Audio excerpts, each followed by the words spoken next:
जय श्री कृष्णचंद्र भगवान की जय, विष्णु भगवान की जय, देवी और देवताओं की सभी की जय। गुरु ब्रह्मा गुरु विष्णु गुरुर्देवो महेश्वरा, गुरु साक्षात परब्रह्म तस्मै श्री गुरुवे नमः।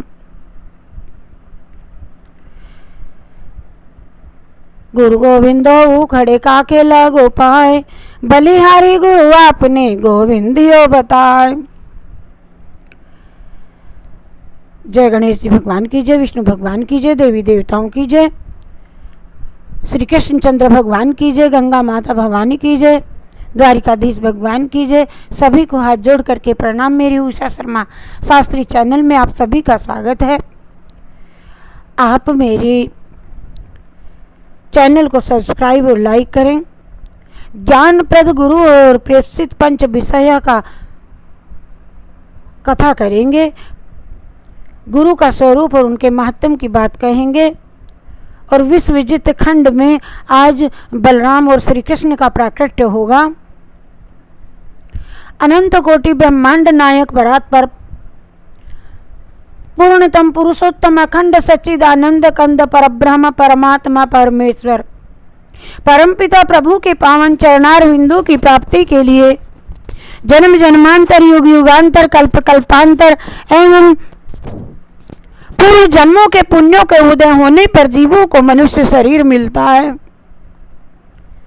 इस मनुष्य शरीर को प्राप्त करके भगवान के चरणार बिंदु का आश्रय ग्रहण करने का प्रयत्न करना और यह मनुष्य मात्र का सर्वप्रथम कर्तव्य है, धर्म है। आज बलराम श्री कृष्ण चंद्र जी के प्राकट्य का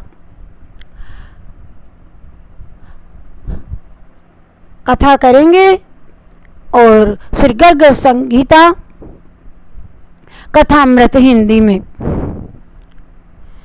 बोलिए जय श्री कृष्णचंद्र भगवान की जय। कल किया था कि कौरवेंद्र दुर्योधन तदंतर भगवान संकर्षण पृथ्वी का भार हरण करने के लिए सर्वलोक नमस्कृत गोलोक धाम से पृथ्वी पर अवतीर्ण हुए।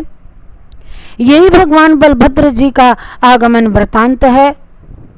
और मैंने ये तुमको सुनाया कि ये समस्त पापों का नाश करने वाला है और मंगल परम में है। युवराज अब आगे क्या सुनना है इस गर्ग संगीता के बलभद्र खंड से। आज श्री बलराम और श्री कृष्ण के प्राकट्य का वर्णन करेंगे।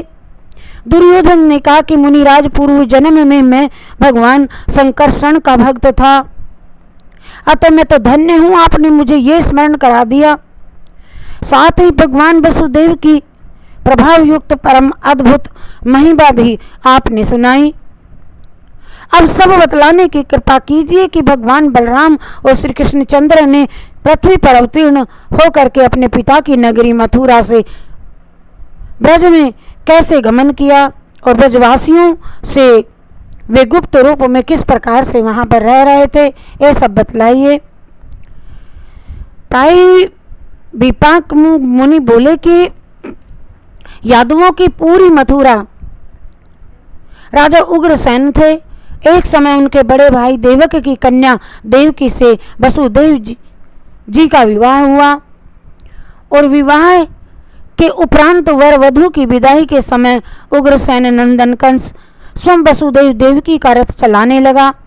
उसी समय आकाशवाणी हुई कि रे अरे निर्बोध, तू जिसका रथ चला रहा है उसी का 8वां गर्भ तेरा विनाश करेगा।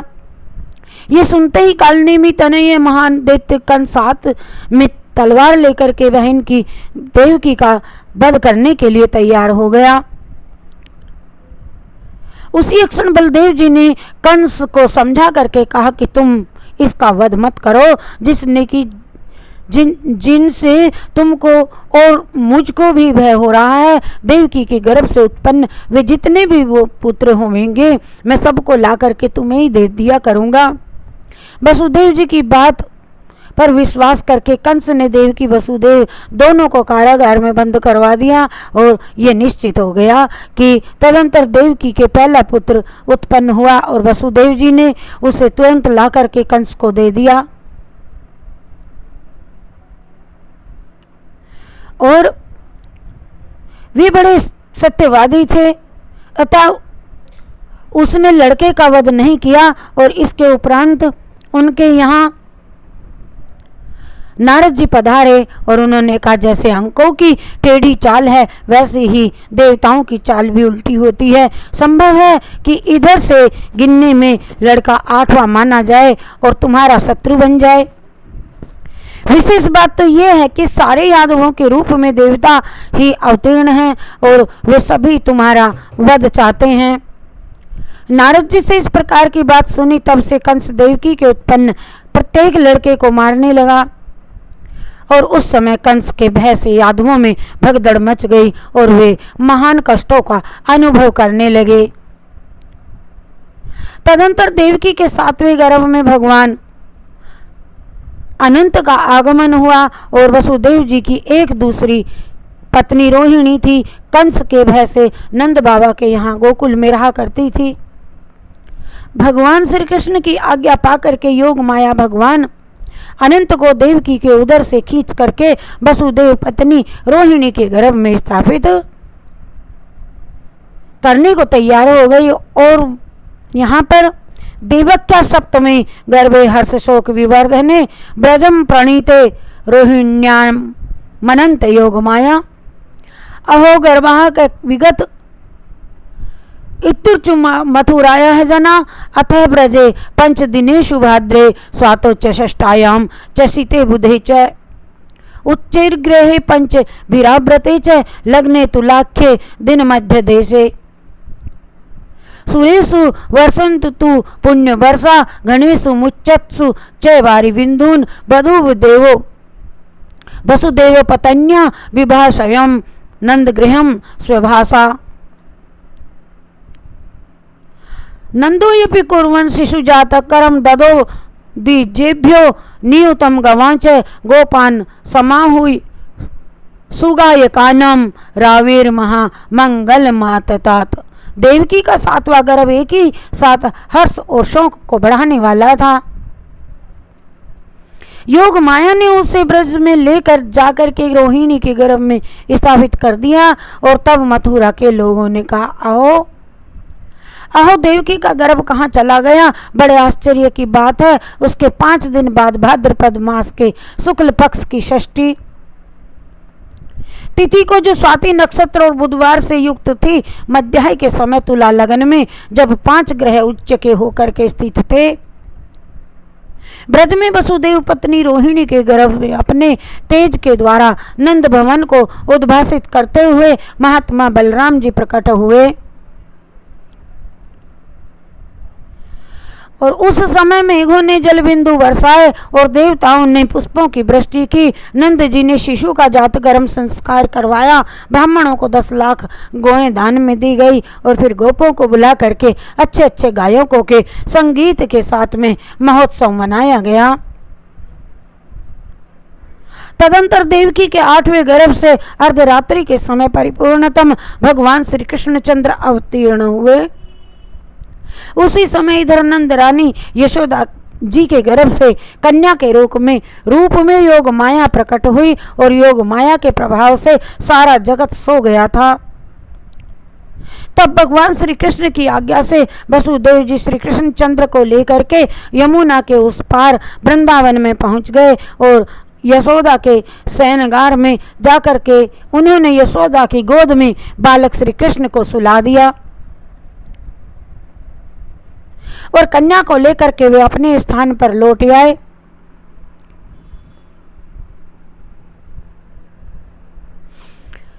इसके बाद कारागार में बालक की रुदन सुनाई पड़ी। शत्रु के भय से डरा हुआ कंस तुरंत आ पहुंचा और उसने तत्काल उत्पन्न हुई उस कन्या को उठा लिया एवं उसे एक शिला पर पटक दिया और ठीक उसी समय कंस के हाथ से छूट करके कन्या बड़े जोर से उछली और ऊपर आकाश में जाकर के योग माया के रूप में परिणित हो गई। सिद्ध चारण गंधर्व और मुनिगण उनका स्तवन करने लगे। योग माया ने कंस से कहा रे दुष्ट, तेरा पूर्व का शत्रु कहीं उत्पन्न हो चुका है। तू इन बेचारे दिन वसुदेव देवकी को व्यर्थ ही क्यों कष्ट दे रहे हो। इस प्रकार कहकर के वे योग माया विंध्याचल को चली गई और देवी के इन वचनों से कंस बड़े आश्चर्य में पड़ गया। फिर उसने देवकी और वसुदेव को तो छोड़ दिया और पूतना आदि दैत्यों को बुला करके आज्ञा दी कि 10 दिन के अंदर पैदा हुए जितने भी बालक हों सब ही को मार डालो। ये आज्ञा दे दी। कंस की आज्ञा पाकर के दैत्य गण बालकों का वध करने लगे और इधर नंद ने भी पुत्र जन्म सुन करके महान उत्सव मनाने की योजना की। हे कुरुराज, इस प्रकार कंस के भय से बहाने भगवान बलराम और श्री कृष्ण ब्रज में पधारे। वे अपनी माया से ही उनका वहाँ गुप्त रूप से वे रह रहे हैं और ब्रजवासियों पर कृपा करने के लिए ब्रज में प्रकट होते ही विविध प्रकार की अद्भुत बाल लीला करने लगे। और बोलिए जय श्री कृष्ण चंद्र भगवान। हे कृष्ण राधे की जय, राधे हो राधे कृष्णा की जय, मुरली वाले ओ मुरली वाले कन्हैया तेरी जय जय जय। कृष्ण राधे की जय, राधे हो कृष्ण राधे की जय, राधे कृष्णा की जय, मुरली वाले कन्हैया तेरी जय जय जय। बंसी वाले श्यामरिया तेरी जय जय जय। हो कृष्ण राधे की जय, राधे कृष्णा की जय, मुरली वाले श्यामरिया तेरी जय जय जय। बंसी वाले कन्हैया तेरी जय जय जय। जय श्री कृष्ण, जय राधे राधे।